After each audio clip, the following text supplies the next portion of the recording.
Good morning, students. Welcome to our next class. Our today's topic is approaches to strategic management. In the last class, we discussed the first part of this topic. There are 5 approaches: formal structured approach, entrepreneurial approach, incremental approach, intuitive or anticipatory approach, and adaptive approach. Is shown as a diagram. Approaches to strategic management. Important ആയിട്ടുള്ള approaches ആണ് അതിൻ്റെ ഡയഗ്രാമാണ് താഴെ തന്നിരിക്കുന്നത്. Formal, structured, entrepreneurial, intuitive or anticipatory, incremental and adaptive approach. Then we will discuss one by one. First, formal structured approach. It is one method of planning the things in formal way. The thirst of every management is to achieve the organizational goal. It will necessitate clear-cut planning and proper implementation. Strategic planning is assigned to experienced persons who have full knowledge of various aspects needed for it. The formal approach of strategic management follows 3 stages: diagnostic, direction, and implementation. A formal or structured approach, which means it is one of the method of planning the things in formal way. Formal or official വേയിൽ അല്ലെങ്കിൽ formal വേയിലാണ് strategic management. എന്തായാലും ഫോമലാണ്. അപ്പോൾ തികച്ചും ഒഫീഷ്യലായിട്ടുള്ള വേയിൽ കാര്യങ്ങൾ എല്ലാം ഒന്നും official അല്ലാതില്ല, എല്ലാം ഫോമൽ വേയിലാണ് മാനേജ്മെൻറ്റ് കാണുന്നതെങ്കിൽ ആ പ്ലാനിങ്ങും ആക്ടിങ്ങും ഡൂയിങ്ങും ഒക്കെ എല്ലാം ഫോമൽ വേയിലാണെങ്കിൽ അതാണ് formal or structured approach. It will necessitate clear cut planning and proper implementation. അപ്പോൾ അങ്ങനെ ഒരു സിസ്റ്റമാണ് ഫോളോ ചെയ്യുന്നതെങ്കിൽ എന്താണ് അവിടെ ക്ലിയർ കട്ടായിട്ടുള്ള പ്ലാനിങ്ങും ഒരു പ്രോപ്പറായിട്ടുള്ള ഇംപ്ലിമെൻറ്റേഷൻ സിസ്റ്റവും നമുക്ക് അത്യാവശ്യമായിട്ട് വരും. Strategic planning is assign to experienced person who have full knowledge of various aspects needed for it. അതുകൊണ്ട് തന്നെ സ്ട്രാറ്റജിക് പ്ലാനിങ്ങും മറ്റുള്ള കാര്യങ്ങളൊക്കെ ഏറ്റവും എക്സ്പീരിയൻസ്ഡ് ആയിട്ടുള്ള പേഴ്സൺസിനെയാണ് ഏൽപ്പിക്കുക. അവർക്ക് എന്താണ് ചെയ്യുന്ന കാര്യങ്ങളെപ്പറ്റി ഏറ്റവും കൂടുതൽ നോളജ് ഉണ്ടാവണം. അതിനത്രയും തറോ ആയിട്ടുള്ള ആളുകളാണ് ഈ ഫോർമൽ ആൻഡ് സ്ട്രക്ചേർഡ് അപ്രോച്ചിൽ സ്ട്രാറ്റജിക് മാനേജ്മെൻറ്റിൻ്റെ ഏരിയയിൽ ഉണ്ടാവുക. ഈ ഫോർമൽ ഓർ സ്ട്രക്ചേർഡ് അപ്രോച്ചിൽ മാനേജ്മെൻറ്റ് ഫോളോ ചെയ്യുന്ന 3 സ്റ്റേജസ് ആണ്: ഡയഗ്നോസ്റ്റിക്, ഡയറക്ഷൻ ആൻഡ് ഇംപ്ലിമെൻറ്റേഷൻ. നമ്മൾ നേരത്തെ സ്ട്രാറ്റജിക് മാനേജ്മെൻറ്റ് സ്റ്റെപ്സ് പറഞ്ഞ സാധനങ്ങൾ തന്നെയാണ്. ഡയഗ്നോസ്റ്റിക് എന്ന് പറയുമ്പോൾ അതിൻ്റെ ആദ്യത്തെ 2 സ്റ്റെപ്പ് വരും. എന്താണ്? Identifying the problem and collecting information, അല്ലേ? Then direction and implementation. Direction വരുമ്പോൾ അതിൻ്റെ formulation of the policy or strategy, then implementation of feedback. അങ്ങനെ ആ 3 സ്റ്റേജസ് ആണ് ഫോർമൽ ഓർ സ്ട്രക്ചേർഡ് അപ്രോച്ചിൽ വരിക. ക്ലിയർ ആവുമെന്ന് വിചാരിച്ചു. ക്ലിയർ അല്ലേ? ദെൻ നെക്സ്റ്റ് അപ്രോച്ചാണ് ഇത് ഓൺട്രപ്രണറിയൽ അപ്രോച്ച്. നമ്മൾ സ്ട്രാറ്റജിക് ഡിസിഷൻ മേക്കിങ്ങിൻ്റെ അപ്രോച്ചസ് പറഞ്ഞിട്ടുണ്ട്. ഏതാണ്ട് ഇതിൽ 1-2 അപ്രോച്ചസ് അതിലും വന്നിട്ടുണ്ട്, അല്ലേ? അപ്പോൾ ഏതാണ്ട് ഒരു ഐഡിയ ഉണ്ട് നിങ്ങൾക്ക്, അല്ലേ? ഓൺട്രപ്രണറിയൽ അപ്രോച്ച് എന്ന് പറയുന്നത് every entrepreneur will aim to earn as much as profit as possible. For this purpose, he will try to exploit every possible opportunity available. The entrepreneur tries to make assumption for the future and then take strategic decision in the best interest of the company. This is a self-interest and self-oriented approach. This approach is commonly adopted by individual entrepreneur or small-scale concerns. It may not be adopted by corporate sector. ഇപ്പോൾ entrepreneur നമുക്കറിയാം. Entrepreneur എന്ന് കേൾക്കുമ്പോൾ തന്നെ നിങ്ങൾ entrepreneur development, project management ഒക്കെ subject പഠിച്ചാണ്, അല്ലേ? അപ്പോൾ ഓൺട്രപ്രണറിൻ്റെ ഫങ്ഷൻസും ഫീച്ചേഴ്സും ഒക്കെ നിങ്ങൾക്ക് അറിയാം. അപ്പോൾ ഇവർ entrepreneur is an innovative person or creative person. You know ഒരു entrepreneur is a creative mind. എന്താണ്? Explore something from the opportunities from the environment. അങ്ങനെ എന്താണ് കൂടുതൽ എക്സ്പ്ലോർ ചെയ്യാനും അതുപോലെ തന്നെ ഓപ്പർച്യൂണിറ്റീസ്, ത്രെഡ്സിനെ റിസ്ക് ബിയർ ചെയ്യാനുള്ള കപ്പാസിറ്റി ഒക്കെ ഉള്ള ആളാണ് ഓൺട്രപ്രണർ. അപ്പോൾ അല്ലേ, ഓൺട്രപ്രണറിയൽ അപ്രോച്ച് എന്ന് പറയുമ്പോൾ അത് തന്നെയാണ്. എന്താണ്? എയിം ടു എന്താണ്? Earn as much as profit as possible.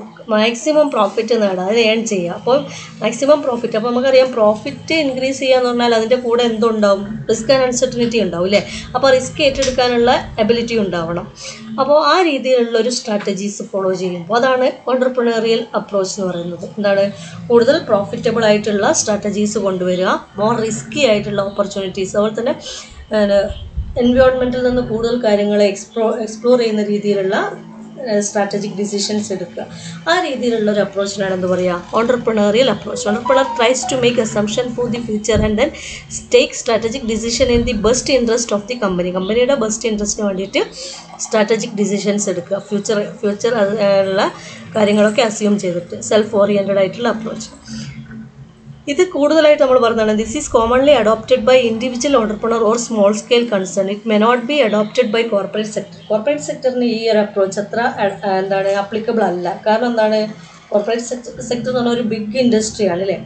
Individual ആകുമ്പോൾ അതിന് റിസ്കിനും അതുപോലെ തന്നെ അൺസർട്ടനിറ്റിക്കും പ്രോഫിറ്റബിലിറ്റിക്കും ഒരു ലിമിറ്റ് ഉണ്ടാവും അല്ലേ.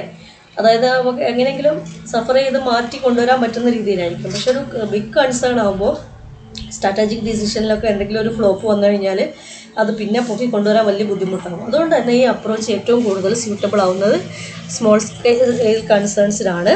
കോർപ്പറേറ്റ് സെക്ടറിന് ഇത് അത്ര സ്യൂട്ടബിൾ ആയിട്ടുള്ള അപ്രോച്ച് അല്ല. അതാണ് entrepreneurial approach. The next one, intuitive or anticipatory approach. Intuitive approach is individual based. നമ്മൾ മുമ്പേ പറഞ്ഞിട്ടുണ്ട് ഇമാജിനറി അപ്രോച്ച്. ഇത് ഡിസിഷൻ മേക്കിംഗ് പറഞ്ഞ സമയത്ത് പറഞ്ഞിട്ടുണ്ട്. The promoter of A business anticipate future opportunities and possibilities and take decision on such forecast. It is the promoter's experience, judgment and anticipation which are the basis of strategic planning.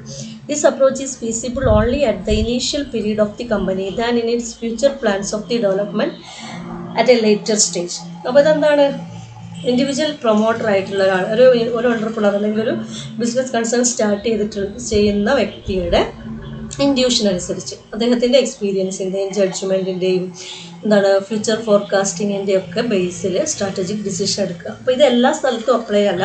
ഒരു ബിസിനസ്സിൻ്റെ starting സ്റ്റേജിലൊക്കെ ഈ approach ഓക്കെയാണ്.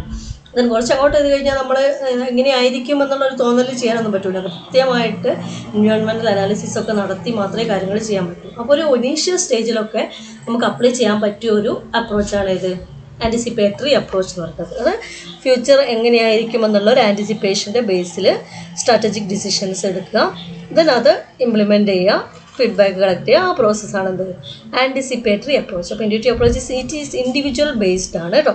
The promoter of A business anticipate future opportunities and possibilities and take decision on such forecast. ആ forecast അനുസരിച്ച് അല്ലെങ്കിൽ ആ possibilities അനുസരിച്ച് business decisions എടുക്കുക, സ്ട്രാറ്റജിക് ഡിസിഷൻ എടുക്കുന്ന പ്രോസസ്സാണ് ഇത് ആൻറ്റിസിപ്പേറ്ററി അപ്രോച്ച്. ഓക്കെ, സ്പീഡ് കൂടുന്നുണ്ടോ, മനസ്സിലാവുന്നുണ്ടാവും അല്ലേ?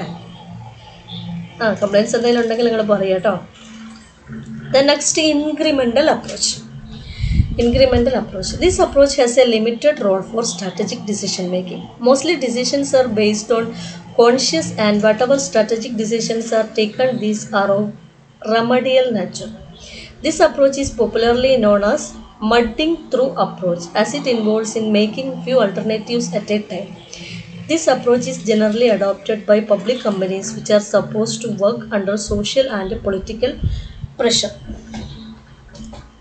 അപ്പോൾ ഇത് സ്ട്രാറ്റജിക് ഡിസിഷൻ മേക്കിങ്ങിന് വലിയ റോളൊന്നും ഇല്ലാത്തൊരു അപ്രോച്ചാണ് ഇത് ഇൻക്രിമെൻ്റൽ അപ്രോച്ച് എന്ന് പറഞ്ഞത്. അതായത് ഒഴുക്കിനനുസരിച്ച് പോകുന്ന ഒരു അപ്രോച്ചാണ് ഇത് ഇൻക്രിമെൻ്റൽ അപ്രോച്ച്. അപ്പോൾ ഈ അപ്രോച്ച് എന്ന് പറഞ്ഞാൽ പിന്നെ പബ്ലിക് കമ്പനീസൊക്കെ ജനറലി പബ്ലിക് കമ്പനീസൊക്കെ അഡോപ്റ്റ് ചെയ്യുന്ന അപ്രോച്ചാണ്. കാരണം പിന്നെ സിറ്റുവേഷൻസ് ചേഞ്ച് ചെയ്യുന്നതിനനുസരിച്ച് ചിലപ്പോൾ ഫ്ലെക്സിബിളായിട്ട് നമ്മൾ കാര്യങ്ങൾ മാറ്റുമൊക്കെ വേണ്ടി വരും.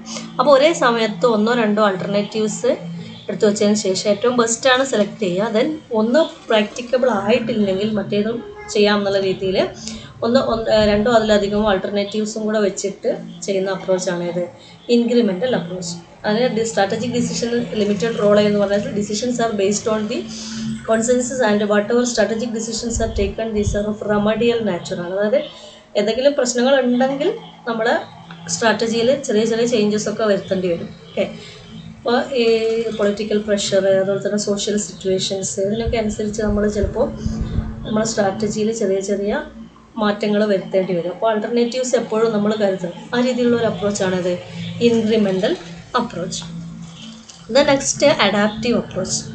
The strategies adopted by a company should be flexible. This should be adjustable as per the changing business environment. അപ്പോൾ ബിസിനസ് നേരത്തെ പറഞ്ഞത് അതിൻ്റെ ഒരു അഡാപ്റ്റീവാണ്. അഡാപ്റ്റ് ചെയ്യാന്ന് പറഞ്ഞാൽ എന്താണ്, സ്വീകരിക്കലാണ് അല്ലേ.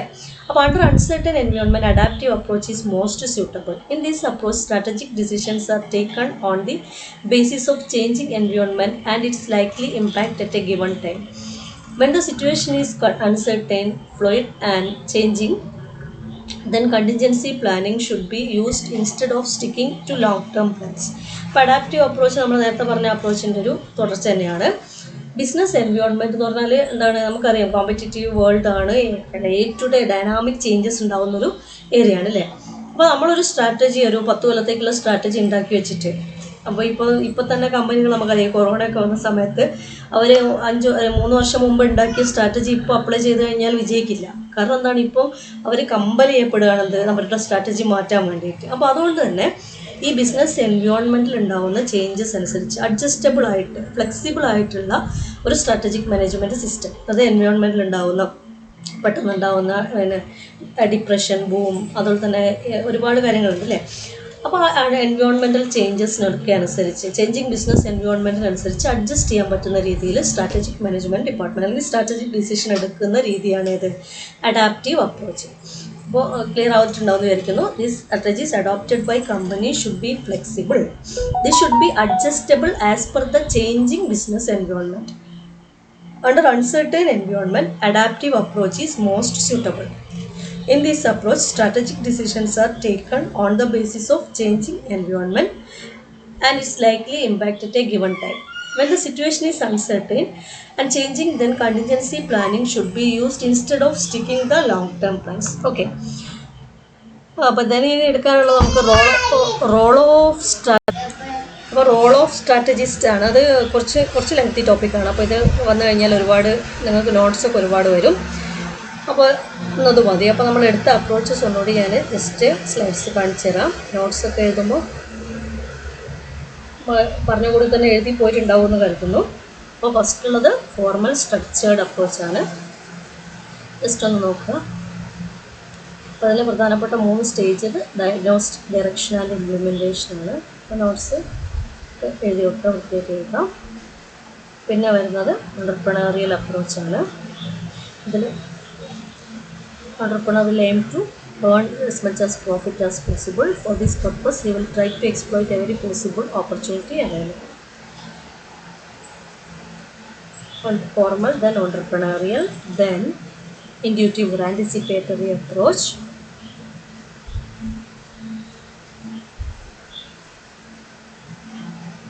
Incremental approach and adaptive approach. Okay. പറഞ്ഞ കാര്യങ്ങൾ ക്ലിയർ ആയിട്ടുണ്ടാവുമെന്ന് കരുതുന്നു. ബാക്കി അടുത്ത ടോപ്പിക് നമുക്ക് നെക്സ്റ്റ് ക്ലാസ്സിൽ ഡിസ്കസ് ചെയ്യാം. Okay, thank you.